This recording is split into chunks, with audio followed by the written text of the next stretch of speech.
بالله من الشيطان الرجيم. بسم الله الرحمن الرحيم. إذا زلزلت الأرض زلزالها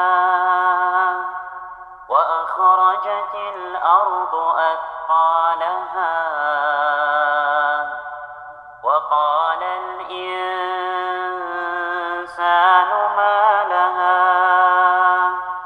يومئذ تحدث أخبارها بأن ربك أوحى لها يومئذ يصدر الناس أشتاتا ليروا أعمالهم فمن يعمل مثقال ذرة خيرا يره ومن يعمل مثقال ذرة شرا يره.